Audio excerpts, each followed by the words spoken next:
Welcome to the Aegance Offscript Podcast, where we talk to industry leaders who share their stories, insights, and lessons unfiltered and unscripted. I'm your host, Lawrence, and today I'm joined by Timothy Smith, Director of Sales at DigitalShield. Now, DigitalShield operates in the cybersecurity space, focused on helping organizations protect themselves through managed security services like threat monitoring, detection, and incident response. Everyone knows that cyber risk is rising, but most businesses still don't have the time, they don't have the tooling, or the internal muscle to monitor properly, respond fast enough, and prove that they've got control when it really matters. The gap isn't awareness, it's execution. Tim, great to have you here. Hi, Lawrence. Firstly, from my side, thank you so much for having me on the podcast and welcome.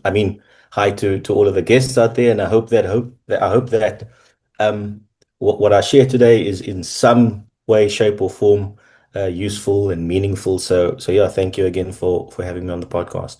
Yeah, absolute pleasure. Excited for this one. I've got a background in cybersecurity as well. Many moons ago, I was selling cybersecurity solutions into the sort of the broader world. So excited to dive into things. I mean, for the sake of the listeners and the viewers, do you mind giving sort of high level snapshot around DigitalShield, what it is that you guys do? I mean, I think I positioned it somewhat, but you can give us a little bit more context, please. I think, yeah, the first thing that we're really trying to do at DigitalShield, our mission is to remove cost as a barrier for good cybersecurity. I think what that really means is that, businesses have, incredible problems with regards to cybersecurity. It's becoming a larger and larger risk factor, even at board level. And very often it's very expensive for businesses to solve the problems or to reduce the risk that cybercrime now represents to them. So what we're trying to do is what we call remove that poverty line for good cybersecurity. And I think that's what we wake up to do every single day when we go into the office and when we speak with our customers. Mm-hmm. And as the director of sales in a category like cybersecurity, where trust matters as much as ability or capability, I mean, how do you think about your role beyond hitting targets and driving your team to hit theirs? I think, firstly, from my side, I'm an incredibly people-oriented person. So just myself, my natural disposition. But I think just being a nice person is not enough. I think you need to have competence, you need to have ability, and you need to solve a problem that the customer cares about. And I think, once you have those three things, trust will come. Trust comes with experience, and as customers engage with you, as long as you do what you say, customers are happy. I think, I've chatted to a number of customers that I've worked with, and the bar is so incredibly low in terms of organizations. And we're not going to name names today, but organizations just not delivering on what their promise is to their customers. So as long as you do that, I think you're already on the front foot. Mm. And in terms of managing your team, are you a manager who relies heavily on data to make decisions? Do you lean into intuition, or is it sort of a combination of both? Well, I have to just share and preface something. I'm not the only leader in our business. I have the benefit of two other partners who are in the business as well. In fact, they brought me on board as a partner into the business that they had dreamt up, and we'll get into that hopefully in a little bit later. But they're incredibly experienced, and they've sold and built and sold rather businesses of their own. So I have the benefit of being what arguably is the junior partner, but I think I bring a different sort of skill set into that relationship. But there's a couple of things that we care about in terms of our customers. It's trust, it's customer centricity, it's transparency, and it's honesty. And those are the frame, or that's the framework that we operate within. And everybody that comes into the business, those are the behaviors, if I could put it that way, that we expect of everybody that's within our business. And I can imagine that there's a bit of a balancing act around choosing what to prioritize and when to prioritize when it comes to pipeline, getting more deals into the top of the funnel, more conversations going. There's obviously retention, your current customer base. You need to make sure that they're happy and that they're going to renew with you. There's potentially a partner channel, that also involves some sort of client or relationship management, packaging services and products. Like, what's your guiding lens when you need to understand, what needs your priority and when does it need it? So here's how I look at it, right? So my role is director of sales, but it's not only about caring about the sale, it's also understanding what the customer needs, so what the customer's needs are. So effectively, I represent our product, our platform, our services to our customers, right? But then I also represent our customers into our business as well. And that's an important way to look at it because the customers have requirements, and it's because of them that we're in existence, and it's because of them that we're able to, continue being a company that trades in South Africa and fulfill our mission and our purpose. So it's a combination approach. We take some good stuff to our customers, but also our customers, help share with us where we can improve. We do things like sending out the surveys periodically to get an understanding of what the customer experience is, how happy they are with us, and where we do have improvements to be made. We act on that quickly. Mm. So that it doesn't go unanswered, if that makes sense. It's not just a tick box exercise. If we run with a bit of a narrative here and we say, okay, a prospect says to you, oh, we've already got firewalls and endpoints sorted, don't need to continue the conversation. How do you help them see the gaps without sort of scaring them or paralyzing them?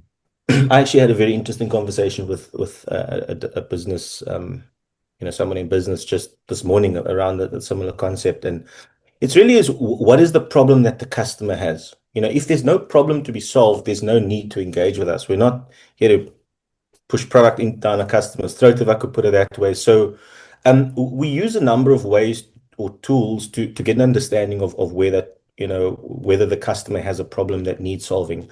Now, the first thing that we understand is we understand that business is run and you can make a series or a number of assumptions based on what a customer is likely to experience, given the industry, given what their business looks like, given geographically how they're dispersed, what the size of the IT team is, what technologies they're using. Once you have that information, you can make a series of assumptions, right? But fundamentally, there's a couple of ways that we engage with the customer. So there's what we call an ideal customer profile. An ideal customer profile for us is from a couple of hundred users to in the low thousands in terms of users.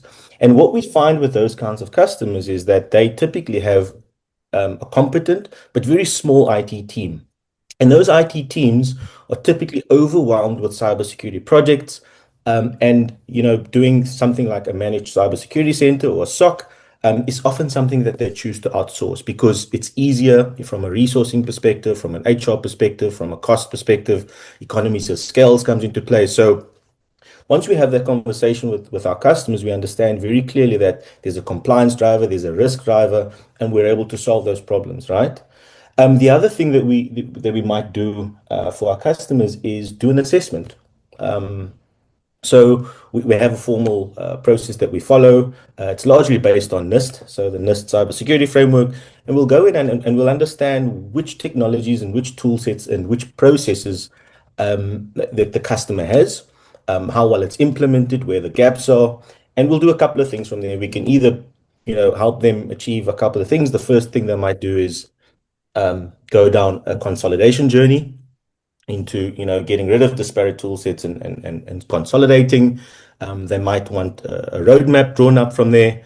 But that's often one of the ways or second way that we might get into a customer, and it comes back to being able to be competent, not just being sort of a nice people or person, but also being competent in the way that you show up, and the value that you can add to customers.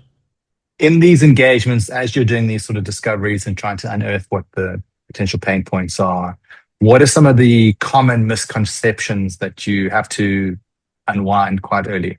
It's actually it's an interesting question. I'll try and maybe answer it in a way. What is it that customers expect versus what they're asking for?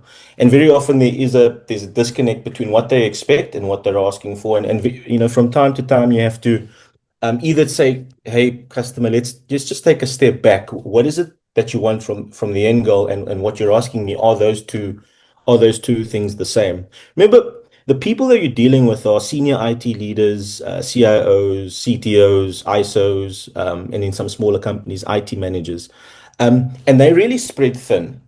They spread thin across, all risk, but IT, they spread across networking, security, operations, and everything in between. And we're really just focused on predominantly cybersecurity. So it's about a small sort of problem, that sort of part of the problem that they're facing or whatever they're working on. So it really is important about scoping out what problem it is that you're solving for your customers, as best you can, because otherwise you're going to be happy now by getting a deal across the line, but then the customer leaves next year because you haven't scoped it out properly, or they feel hard done by, you've missold them. So you'd much rather bring on customers and have expectations aligned completely.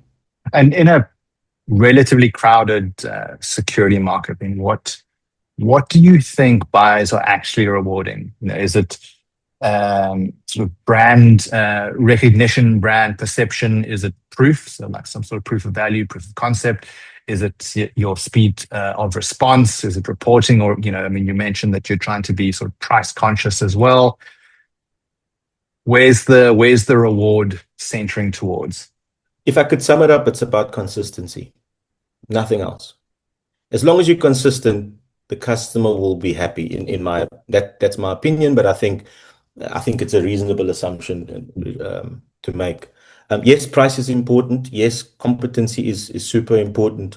But as long as you're consistent, obviously it's a good consistent. Not a, if you're consistently bad, that'll get you somewhere as well. So as long as you're consistently good, and not up one day and down tomorrow in terms of the experience that the customer is expecting, then I think they'll largely be happy, and they'll trust you, and from there business will grow, right?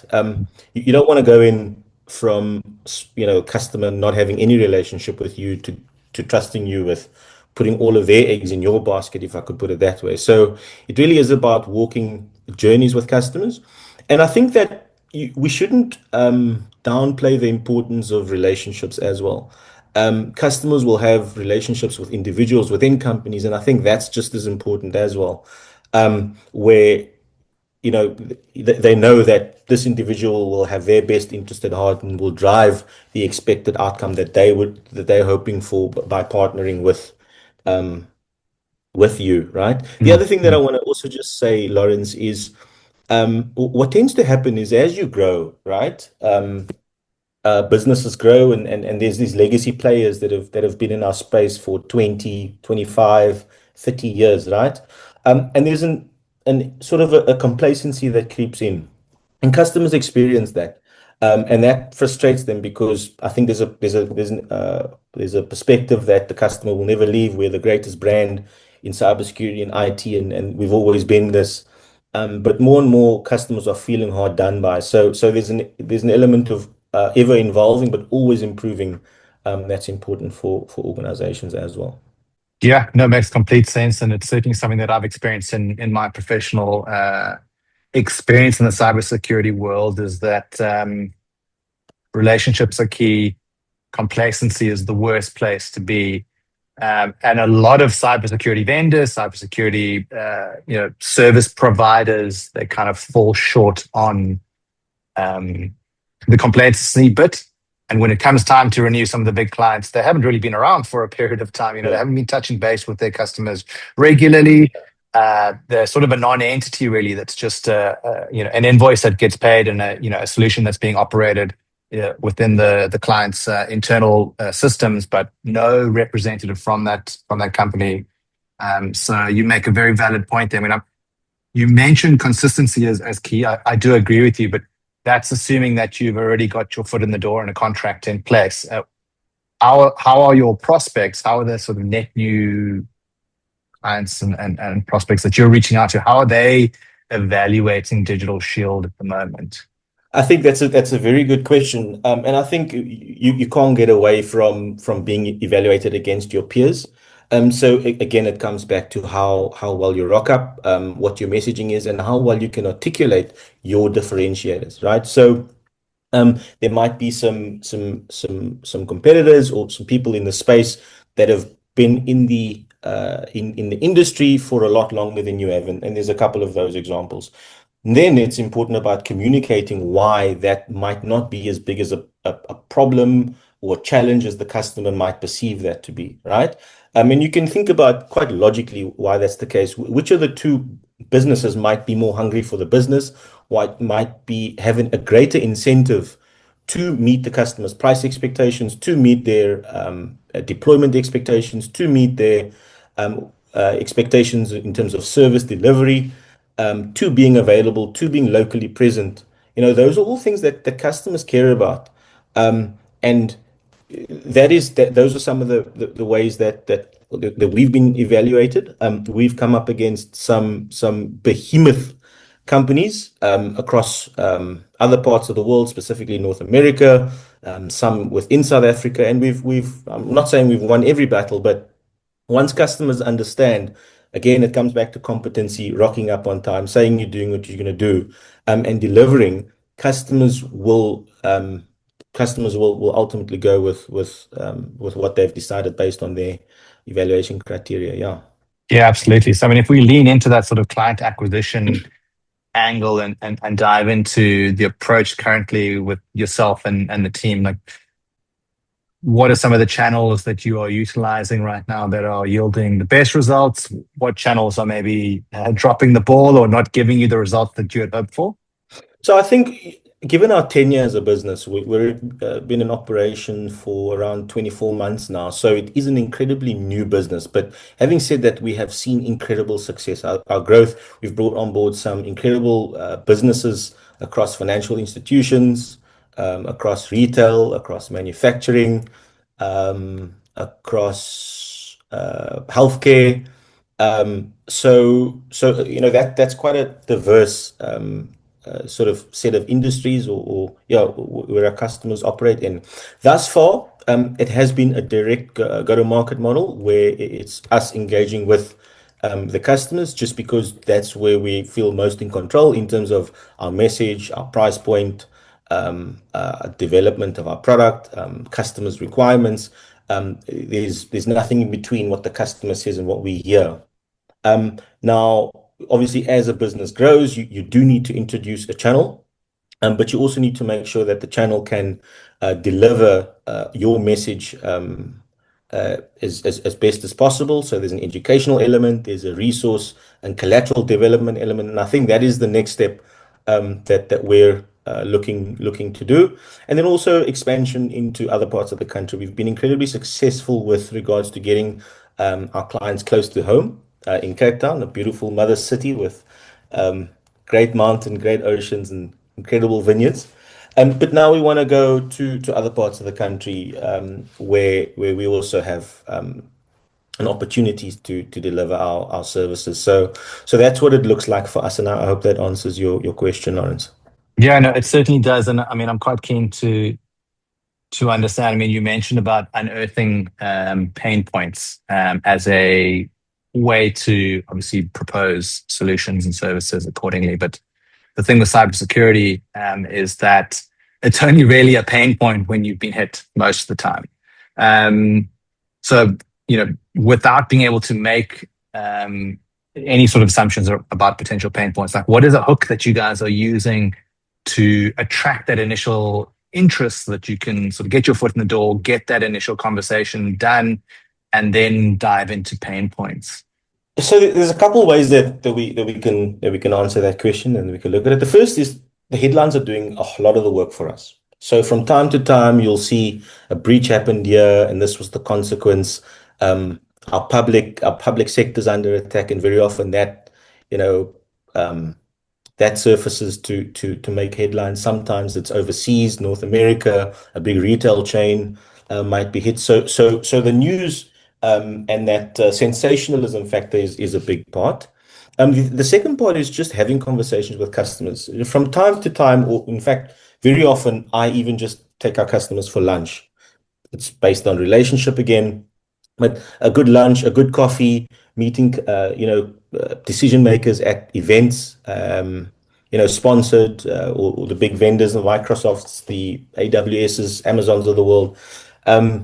meeting decision makers there and having an informal conversation. I think gone are the days where you need to be in a boardroom to get valuable information around or influence around a customer.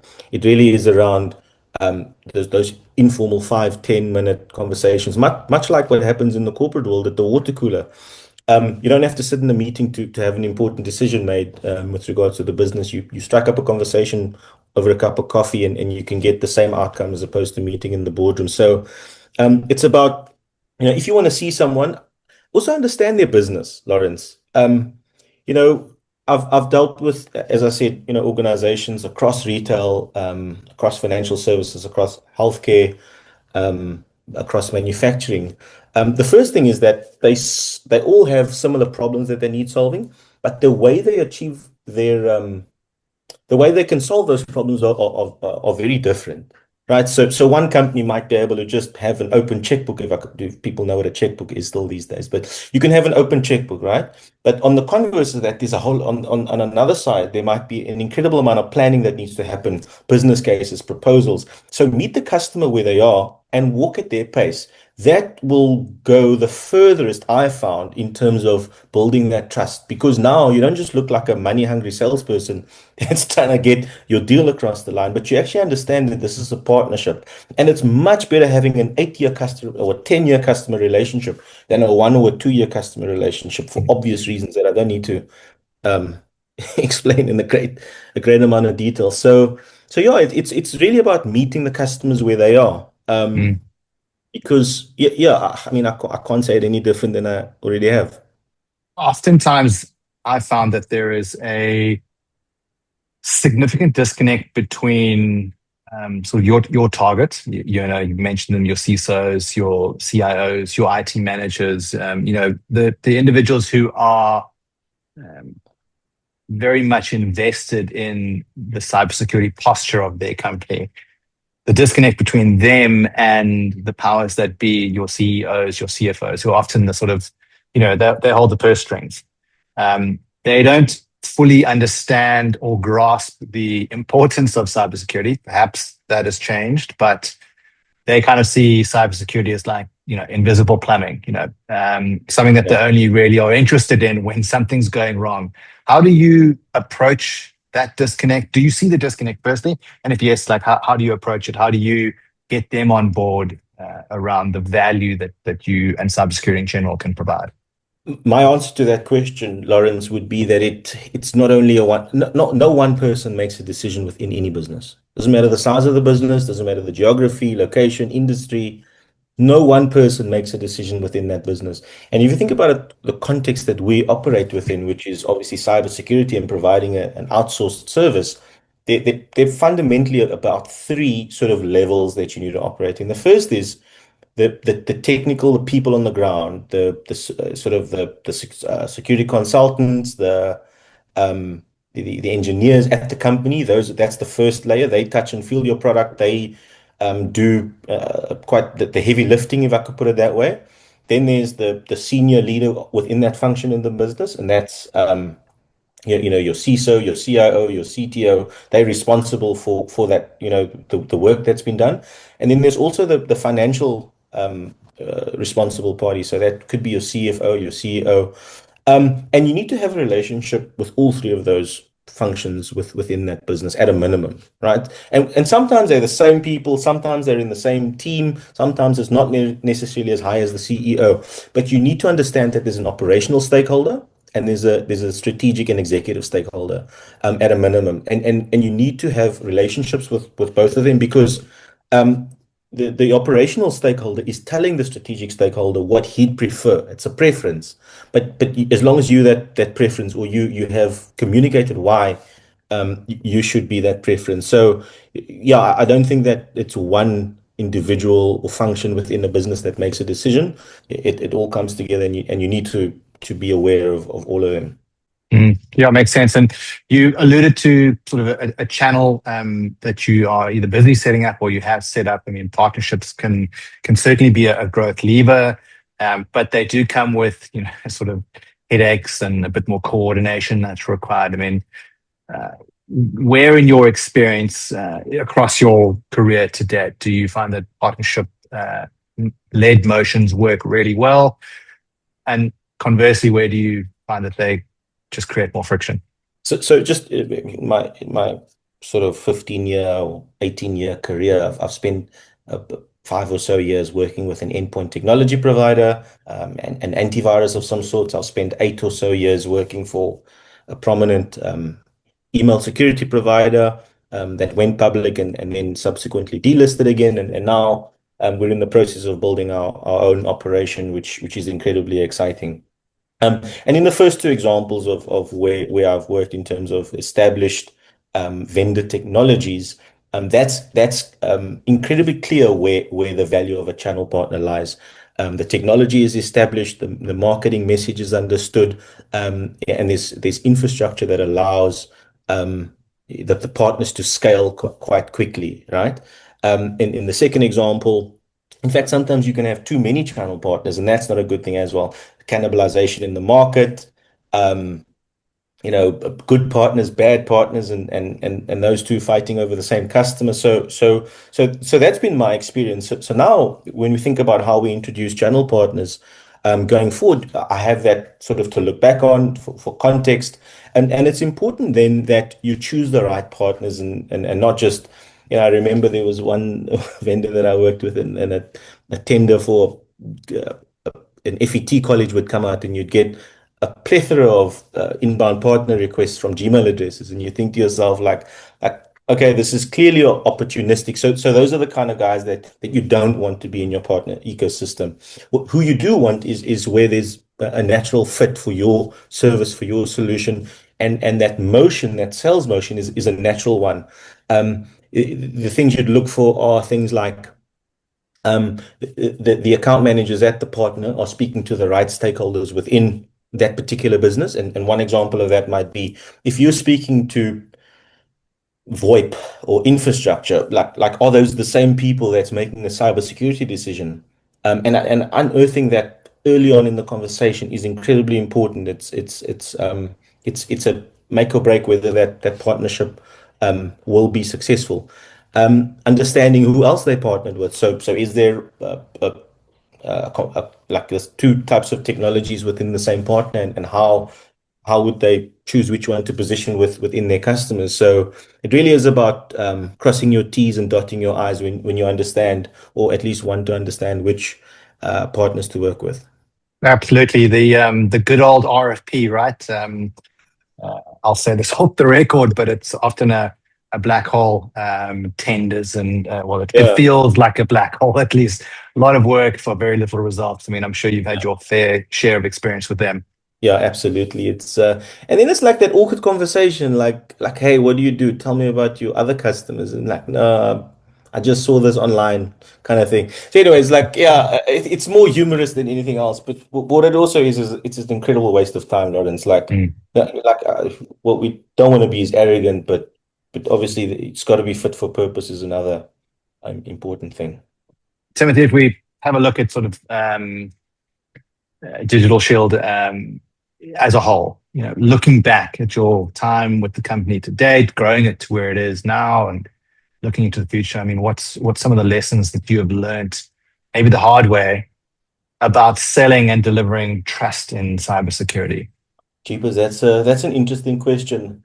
I think if I can look back, well, firstly, what am I appreciative of? It's those customers that help shape the capability we have today. Like we cannot underestimate the input, the value of our customers that have helped shape um, the capability that we have today. The other thing is that sometimes over engineering isn't good. Right? Sometimes the simplest solution is the best solution, and not having multiple layers of how data should flow. In fact, just having it simpler, standardizing as opposed to having multiple ways. So instead of going to a customer with a service catalog that you have to unroll and sort of goes 7 feet down, just say these are the 3 or 4 things that we're competent and that we're comfortable doing. This is what we know we can deliver for you, as opposed to trying to do a number of things, but do none of them well. Yeah. So I think those are some of the lessons that we've learned. We've really focused in on full capabilities on what we do. First is obviously our SOC, our Security Operations Center. It's our bread and butter.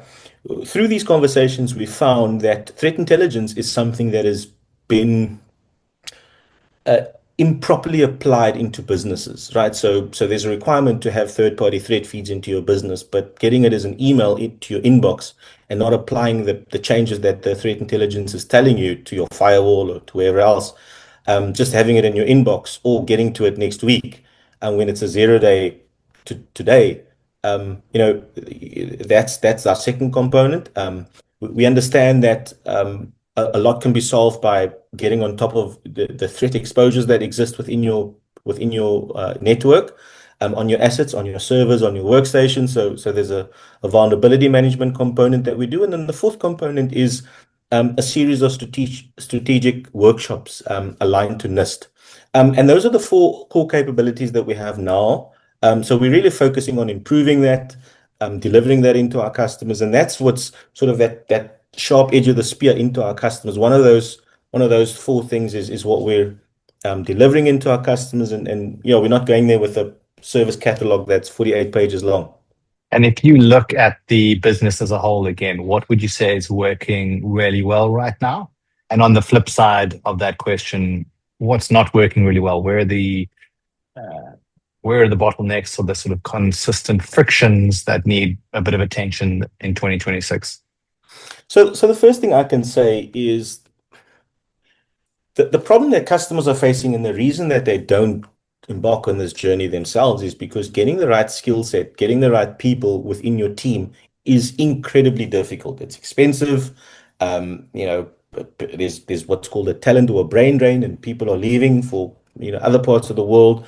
But somehow we've managed to put together a very strong team, a very competent team, a team that I believe is ready to go on this noble cause of protecting our customers, sort of the cyber defense, uh, you know, of the galaxy kind of thing, where we have this noble cause that we're going to protect our customers. I actually, towards the end of last year, I asked a couple of our customers just to send in a little bit of a note to the guys that are doing the drudge work, right? The people that are looking at these alerts that are coming in, that are sending these communications and calling our customers when stuff's happening that shouldn't be happening. And I asked the team, like, what is it that you think we do for the customers? And they say, oh, no, we, stop threats and viruses. And, that is fundamentally what we do, Lawrence. But for me, it's about solving the unemployment problem in South Africa. It really is. And as cliche as that sounds, what I mean by that is if a ransomware attack is successful within a business and they've got to pay 5 Bitcoin to get the data back, not many businesses can withstand a 200 million Rand payment to cybercriminals, not even knowing if you're going to get your data back. And then what happens? The business closes, and there's countless examples of these around the world where, there was a business in the Netherlands, a shipping business, if I'm not mistaken. They after almost 50 years of being in existence, they had to close down as a result of ransomware. So what we're doing is our part in terms of keeping the doors open, making sure that our customers are able to employ their staff by ensuring that they remain in operation. So yeah, that really is the way I would answer the question you've just asked. Yeah, it's an interesting one that I think all too often the response to cybersecurity and shoring up the defenses is, well, it'll never happen to me until Yeah. it does happen, right? So maybe there's a bit of an educational gap that's hopefully closing. Absolutely. So that talent and that brain drain is a real problem. AI is a big one. Everywhere you go, surprised that only come up in this conversation 40 minutes in. Um, but AI is a big one, right? I was actually reading something about what the World Economic Forum is saying about the biggest threats, Historically, it was, weather and climate and those kind of things, and cybercrime was up there. But now it's fraud as a result of AI. And we're seeing that everywhere. It's not just limited to business. It's now you're getting these WhatsApps with links, you're getting SMSs, you're getting emails to your Gmail. Social engineering is increasing at an exponential rate and is being powered by AI. Um, long gone are the days of the Nigerian prince scam. Remember those? What we'd give to go back to those days. Where the blast radius was very small. The likelihood of their success was even smaller.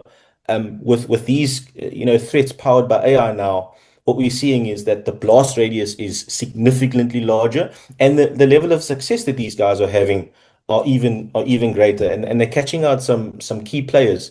The other thing that springs to mind that's incredibly concerning is the state of the world, right? The state of the world now is where nation states are using cyber syndicates as proxies to do their dirty work.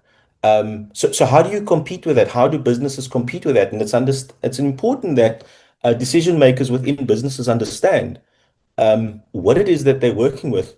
Are you an arms manufacturer in South Africa that has uh, on paper at least, a non-aligned stance, but is that really the case? Are you really non-aligned? Are you susceptible? There's been some good changes within our financial market. So we've been delisted and ungrey listed and all sorts of things. Are our financial services institutions now going to be more under a greater attack because of this change? So it's understanding how all of this fits um, into cybercrime, and that really, those little things all make up your likelihood of being attacked. And as you quite rightly said, Lawrence, it's not about if, it's about when are you prepared. Yeah, absolutely. And if we could maybe just briefly dive into artificial intelligence. When you mentioned that, threat actors are utilizing artificial intelligence to deploy. What has the response been from DigitalShield in terms of trying to counter that? I mean, sure, you want to be fighting fire with fire. Yeah, absolutely right. You want to be fighting fire with fire, but there's also a responsibility we have to not overly rely on large language models, on artificial intelligence. There still needs to be human oversight, and that is the differentiator. You need to allow the AI component to do the heavy lifting, sort of the repeatable sort of tasks, and there's great examples of those. The things that you see often cross-referencing and those kind of things, but you still need to have human oversight to make those decisions, because the risk isn't passed to AI. The risk is passed to the company that's responsible for monitoring the environment, not to an AI model. But it's having said that, you know many of our vendor technologies that we use are leveraging AI in really powerful ways. Gone are the days where you need to script to not script rather, but to use certain syntaxes to run a query.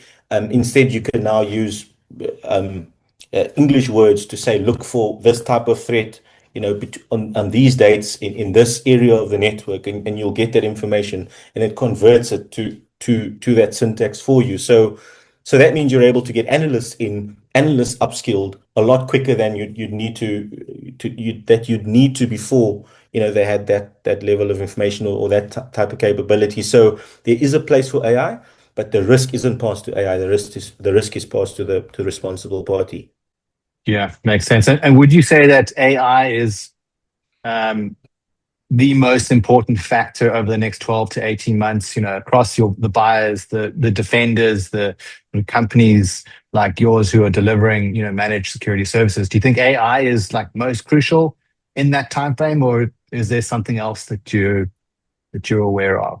Whether you agree with it or not, it is important. My opinion is aligned to that. It is important, because it's going to improve efficiency so much. You'll be able to do so much more in a much shorter time frame using AI. So I do think, and if you look at where, like, one thing that'll tell a story whether something's important or not is investment. And if you look at where investment in the world is going, everybody's investing in the requirements, the infrastructure around AI. And that'll tell you that it is important. If the investment was in agriculture, or the investment was in mining or whatever else, it'll tell you that's important. But the investment really is in AI, in the infrastructure, in the power. So yeah, I completely agree that and whether you agree with it or not, it's going to be important. And you'd best embrace it. You'd best look at how you can apply it in your life. Otherwise, you're going to be like our parents, Lawrence, who might not be the best sort of tech savvy today with internet banking and social media and understanding TikTok if you just push against it, right? So what you'd much rather do is embrace it, find ways to use it safely, find ways to educate yourself around responsible use of AI and embrace it and use it. Yeah, no, I couldn't agree more. I think the less parents we see on TikTok, the better, right? My mom sends me TikToks from time to time, so yeah. Timothy, if our listeners and viewers want to connect with you and the team at DigitalShield, where is the best place for them to do that? Oh, we'd love to hear from them. We're on digitalshield.co.za. We're on LinkedIn, and if you wanna email us, it's info@digitalshield.co.za. Alternatively, you can fax. I'm kidding. There's no fax. I was going to say, I doubt you'll get anything through the fax line. Well, yeah, Tim, thank you so much for making the time to join us on the Aegance Offscript podcast. It really has been an interesting discussion around cybersecurity in general, the sort of direction of the industry, talking about how important it is for all markets and all industries. Obviously chatting about your experience to date and the various sort of companies that you've worked with in the past, but now obviously focusing on DigitalShield and driving that company forward. So thank you so much for that. Lawrence, thank you so much for having me, and I hope a little bit of what I shared today was valuable. Thank you. That's it for today's episode of the Aegance Offscript podcast. If this conversation sparked something, a thought, a question, or a new way of seeing your own business, like the video, subscribe to the channel, and leave a comment down below. We'll catch you on the next one. Cheers.